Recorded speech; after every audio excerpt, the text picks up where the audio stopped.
Okay, so in this video we're going to look at how to find the additional funds needed. So let's take a look at our problem.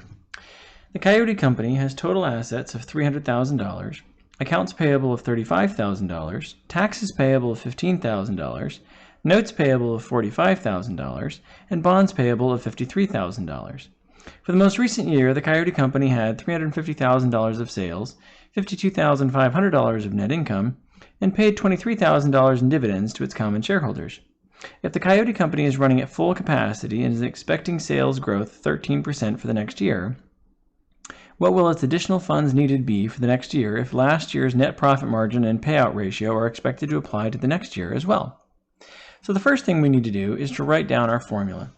So our equation is AFN, or additional funds needed, is equal to A star, the assets that are varying with sales, over S0, last year's sales, times delta S, the change in sales. That whole quantity minus the liability star, the liabilities that are varying with sales, over S0, last year's sales, times the change in sales. And then that whole piece minus the profit margin, times the projected sales, times the projected retention ratio. So now what we need to do is we need to find the pieces that apply to this. So if A star represents the assets that are varying with sales, we are informed that Coyote Company has $300,000 of assets and that Coyote Company is running at full capacity. So if it is running at full capacity, we are going to assume that all of the assets are going to need to increase with sales. So that means that A star is equal to 300,000. Okay, S0 is last year's sales, and we are informed that last year's sales were $350,000. So S0 is equal to $350,000. Now delta S is the change in sales, so that is going to be my projected sales minus last year's sales. But to find that, we need to find S1, my projected sales figure. So S1 is going to be equal to S0 times the 1 plus the growth rate. Okay. Well, we know that S0 is equal to $350,000. And we know that the projected rate of growth is 13%. So if you multiply $350,000 times 1.13, we should get our projected level of sales. So if you pause the video and work that out, you should get the projected sales figure. Okay, so if you work that out, what you should have gotten for the projected sales figure is $395,500. And that is S1. So that's our projected value for sales. Now, delta S is the change in sales. So that's S1 minus S0. So if that is S1 minus S0, then I'm going to take $395,500 minus the $350,000. So in that case, if we pause the video, you can work that out and see what you get. Okay, so if you pause the video to work that out, what you should have gotten is $45,500 for delta S. So our projected change in sales is $45,500. So that takes care of A star, S0, and delta S. That leads us to L star. So L star are the liabilities that we are projecting to change with sales. So if we look at the liabilities that we have here, we have accounts payable of $35,000, we have taxes payable of $15,000, notes payable of $45,000, and bonds payable of $53,000.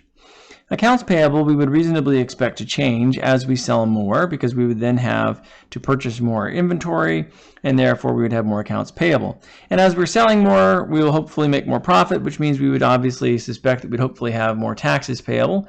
So that figure we would expect to increase as well. So if that's true, then those two we would expect to spontaneously change with sales.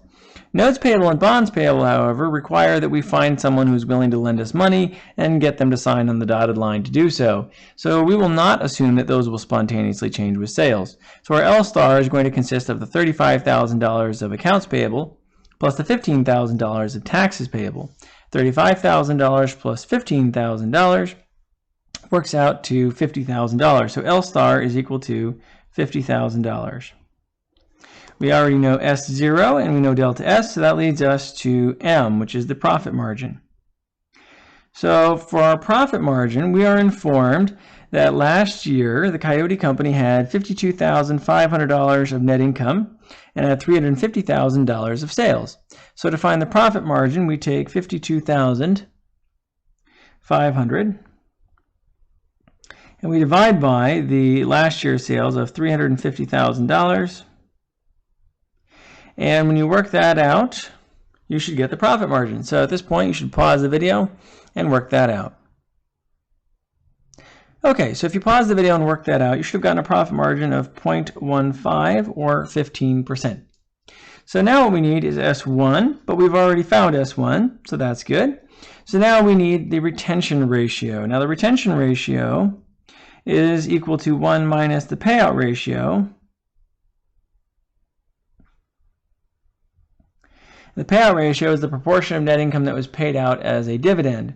So in that case, we look at the amount of dividends that were paid out, and we find that Coyote Company paid $23,000 in dividends, and we find the proportion of that relative to the net income.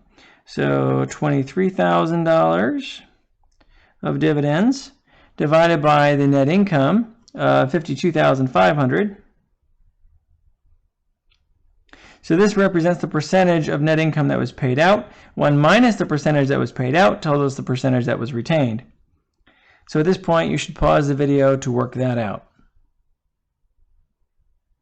Okay, so if you pause the video to work that out, what you should have gotten is 0.5619,047. And I'm hanging on to a few extra decimal places here because it will make a little bit of a difference later. Okay, so now that I have all those pieces, we should come over here and start plugging them in to find our AFN. So let's go ahead and plug in the pieces here.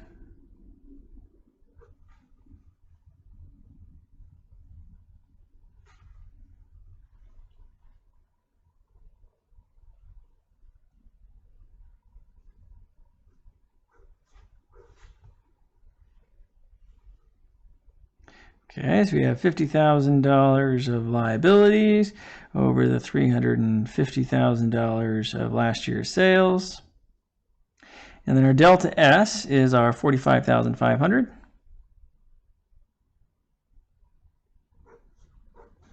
And our profit margin is 0.15.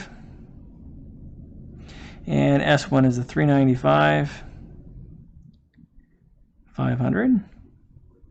And then this, we have 0.5619047.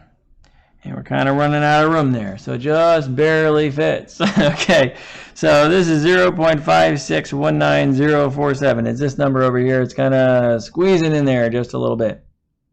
Okay, so now what you should do is you should pause the video and work out this first piece.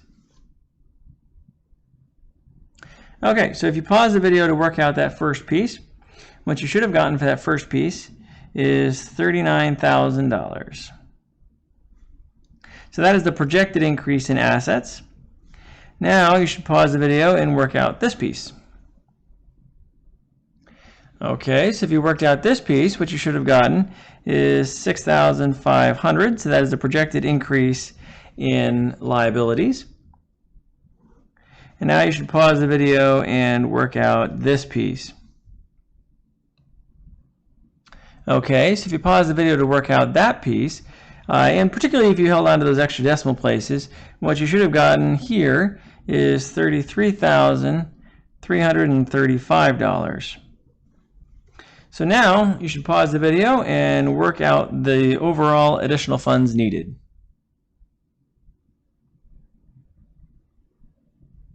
Okay, so if you did that, what you should have gotten is negative 835. So if the additional funds needed is negative 835, This means we have a negative additional funds needed, and a negative additional funds needed means that we do not need additional funds. It means we actually have extra funds available. So if we had gotten a positive number here, this would mean that we would need additional funds. But if I have a negative number, it means I actually have more funding than necessary. And here's how you can see that. This represents the amount of additional assets we're going to need with our sales growth.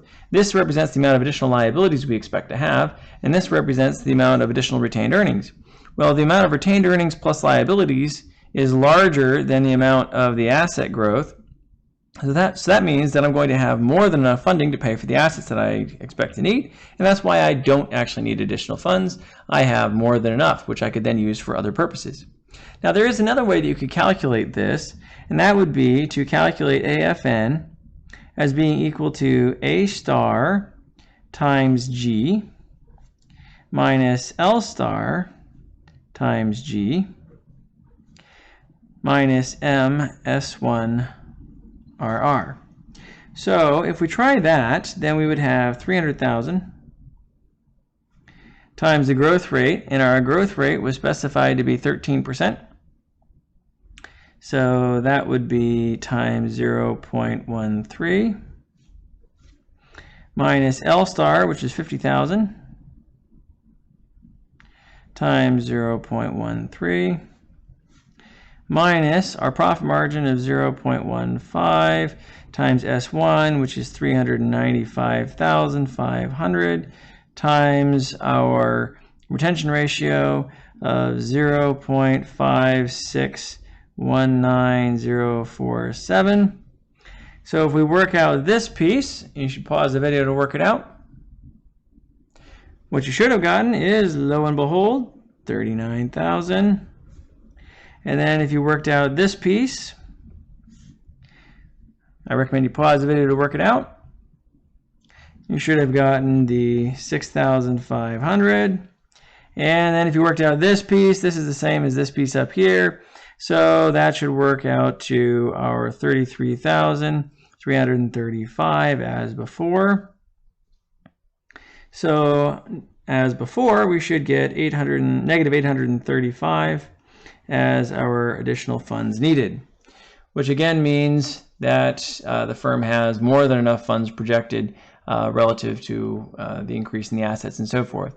So if we're comparing this method with this method is potentially slightly faster because I can just multiply A star times G and L star times G. So, and notice that we should get the same answer. So you should become proficient in both. You should work on both, make sure you know how to use both and so forth.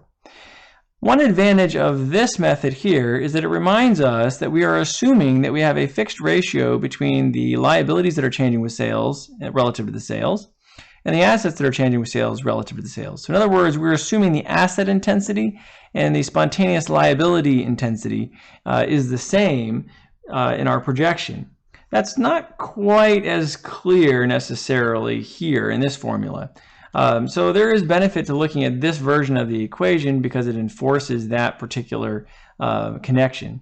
However, either way you do this calculation, you should get the same end number, which in this case indicates that the firm will not need additional funds. It will have more than enough funds to fund the growth that is being projected. At this point, I recommend that you try a few other problems and see how you do with those.